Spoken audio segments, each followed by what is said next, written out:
বড় বিপদে কোনো কুল কিনারা পাচ্ছেন না বা কারো সাহায্য সহযোগিতা পাচ্ছেন না, আপন লোকগুলি কাছ থেকে সব দূরে সরে যাচ্ছে, কি করবেন?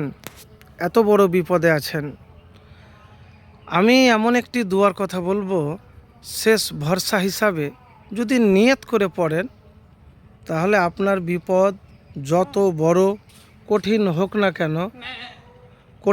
না কেন আপনার বিপদ জীবন থেকে দূর হয়ে যাবে, বিপদ থেকে মুক্তি পাবেন। তো প্রিয় ভাই, বিপদের সময়তে বিপদে না পড়লে মানুষ চিনতে পারবেন না।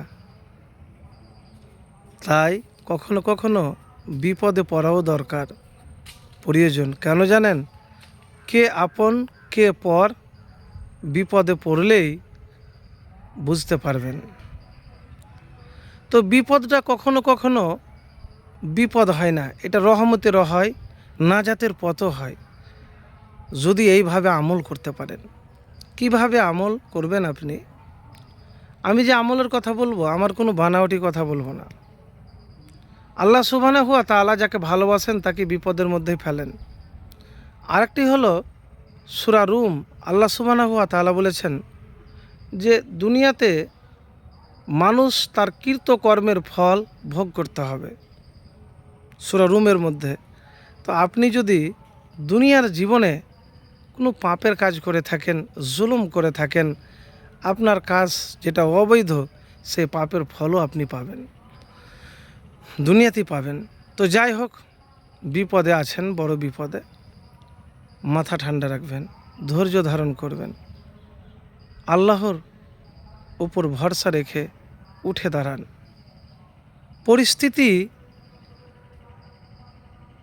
যে আছে সেই পরিস্থিতিটাতে মাথাকে ঠান্ডা রেখে আন্তরিকতার সাথে, কোনো হতাশ নিরাশ নয়, শুধু বলবেন আলহামদুলিল্লাহ। আল্লাহ যা করেছে ভালোর জন্যেই করেছে, যা করবেন আল্লাহ ভালোর জন্যে করবেন, যা আছি ভালোর জন্যেই আছি।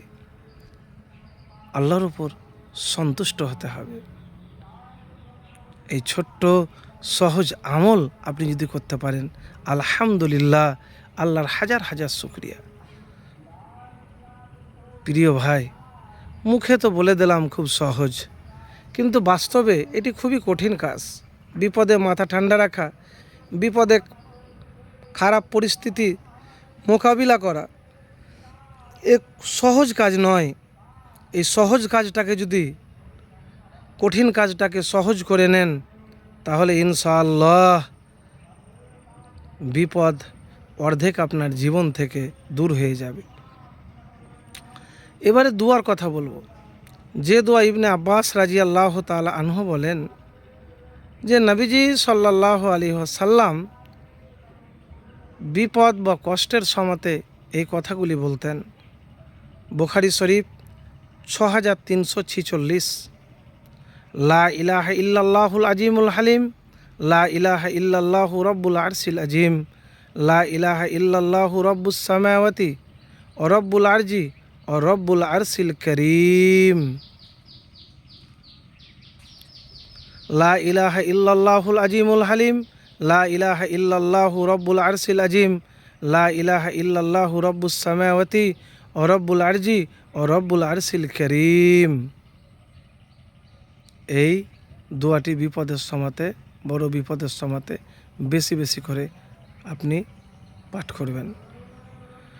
বিপদ যতই বড় হোক না কেন দেখবেন দূর হয়ে যাবে, এমন সাহায্য আসবে, এমন জায়গা থেকে আসবে আপনি কল্পনাও করতে পারবেন না।